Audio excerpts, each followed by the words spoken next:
आजकल के बच्चे बहुत ही जिद्दी और पेरेंट्स से इमोशनली डिस्कनेक्टेड हैं। बच्चों को प्रॉब्लम बिजी पेरेंट्स से नहीं है बल्कि इमोशनली डिस्कनेक्टेड पेरेंट्स से है। आजकल के पेरेंट्स के पास अपने बच्चों को टाइम देने के लिए नहीं है। वो सब कुछ लेकर दे सकते हैं, सारी फैसिलिटीज प्रोवाइड कर देंगे, अच्छे टॉयज लेकर दे सकते हैं, अच्छा खाने के लिए दे सकते हैं, अच्छा पहनने के लिए दे सकते हैं, अच्छे मोबाइल और अच्छे गैजेट्स भी लेके दे सकते हैं। बट जो मिसिंग है वो है क्वालिटी टाइम। बुरा मत मानिएगा कि पेरेंट्स बच्चों के साथ तो हैं पर जुड़े नहीं हुए। आप में से कुछ पेरेंट्स शायद मेरे दुश्मन भी बन जाएं, क्योंकि मैंने ये देखा है कि मोस्ट ऑफ द पेरेंट्स के ऊपर मोबाइल इतना हावी हो चुका है कि वो पता नहीं कितने बिजी हैं उसे लेके। शरीर तो घर पे है पर मन कहीं और है या फिर मोबाइल में अटका है। थोड़ा सा जब रिग्रेट फील करते हैं तो बस बच्चों से ये पूछ लेते हैं कि आपके मार्क्स कितने आए हैं, आपकी पढ़ाई कैसी चल रही है, और या फिर हल्का फुल्का डांट देते हैं। यहाँ उनकी रिस्पॉन्सिबिलिटी खत्म हो जाती है। यही डिफरेंस है जो हमारे पेरेंट्स में है और हम पेरेंट्स में है। और अपने आप को जस्टिफाई करने के लिए हम बच्चों को ये रियलाइज करवाते हैं कि हम भाई असल में ये सब कर किसके लिए रहे हैं, आपके लिए ही तो। जहां हमें अपने बच्चों को एप्रिशिएट करना चाहिए वहां एप्रिसिएशन तक नहीं है। मैंने बहुत से ऐसे बच्चों को देखा है जो पहले स्टार्टिंग में बहुत चंचल, एक्टिव, चुलबुले हुआ करते थे।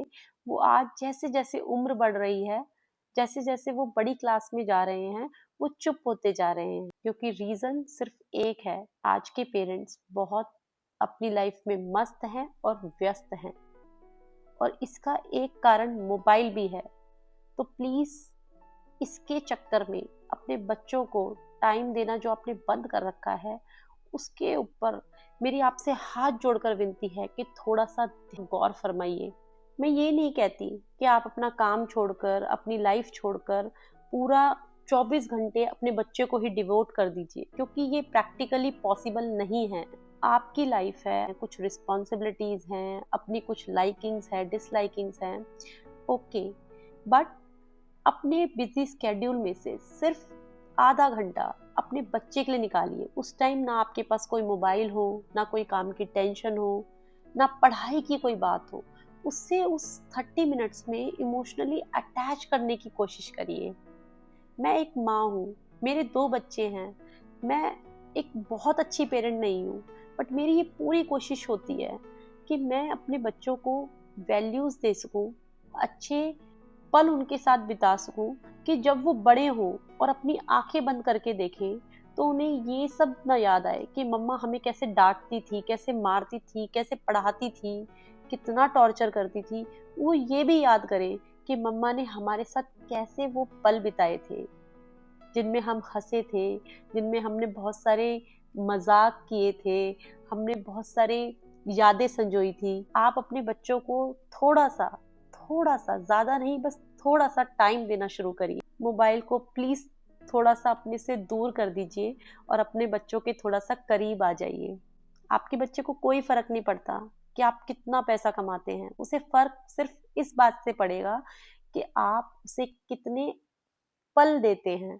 प्लीज उससे कनेक्ट हो जाइए, क्योंकि आगे चल के तो लाइफ में पता नहीं उन्हें क्या क्या देखना है। तो अभी हम अपने बच्चों को साथ दे सकते हैं, क्योंकि आप मेरी बात माने या ना माने, ये बात तय है कि आज की जो लाइफ है उसमें आफ्टर 12th बच्चों को चाहकर और आपको चाहकर या ना चाहकर अपने बच्चों को पढ़ने के लिए शायद अपने से दूर करना पड़ जाए। और अगर अभी 12th के बाद नहीं तो जॉब्स के चक्कर में बच्चों को दूसरे शहर आगे चलकर जाना पड़ जाता है।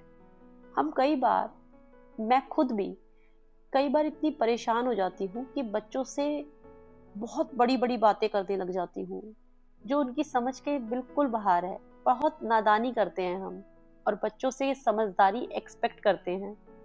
कई बार हम ऐसे टर्म्स यूज करते हैं बच्चों के सामने कि तुम्हारी लाइफ बर्बाद हो जाएगी, अगर तुम कुछ नहीं बने तो क्या होगा, अरे भाई, जब आपने जिस चीज को कभी एक्सपीरियंस ही नहीं पता, तो आपको क्या पता, एक ब्लर आइडिया भी नहीं है उस बच्चे को कि आप किसके बारे में बात कर रहे हैं। टॉपिक, चलो हम बच्चों की तरह ही इस टॉपिक को समझने की कोशिश करते हैं। जब हमने फर्स्ट टाइम चॉकलेट टेस्ट करी थी, तो हमें तब एक्सपीरियंस हुआ था एक्चुअल में कि चॉकलेट मीठी होती है, कितनी टेस्टी लगती है। उससे पहले हमें कभी नहीं पता था कि चॉकलेट का टेस्ट कैसा होता है, वो मीठी होती है, वगैरह वगैरह। तो इसी तरीके से जिस बच्चे ने अभी लाइफ को देखा ही नहीं, उसे अभी एक्सपीरियंस हुआ ही नहीं, उसे कैसे पता लग सकता है कि लाइफ खराब हो जाएगी, वो कुछ नहीं बना तो क्या होगा। प्लीज इस तरीके के टर्म्स हम कोशिश करें कि अपने बच्चों के साथ ना यूज करें। आगे चल के लाइफ में हम बहुत ही शायद रिग्रेट करें कि जिन सब चीजों के लिए हमने बहुत कुछ छोड़ा था, फ्यूचर के सपने सजोए थे, वो सब बेकार हो जाएगा अगर आपका बच्चा आपसे इमोशनली अटैच नहीं है। प्लीज ऐसा मत होने दीजिए, बहुत खराब लगता है। मुझे लगा बीइंग अ पेरेंट कि मुझे आपसे इस टॉपिक के बारे में डिस्कस करना चाहिए। क्या आप मेरी बात से एग्री करते हैं, क्या आप मेरी बात से डिसएग्री करते हैं? प्लीज़ कमेंट करिए और शेयर करिए, क्योंकि मैं भी एक पेरेंट हूँ, क्या पता मेरी कुछ हेल्प हो जाए।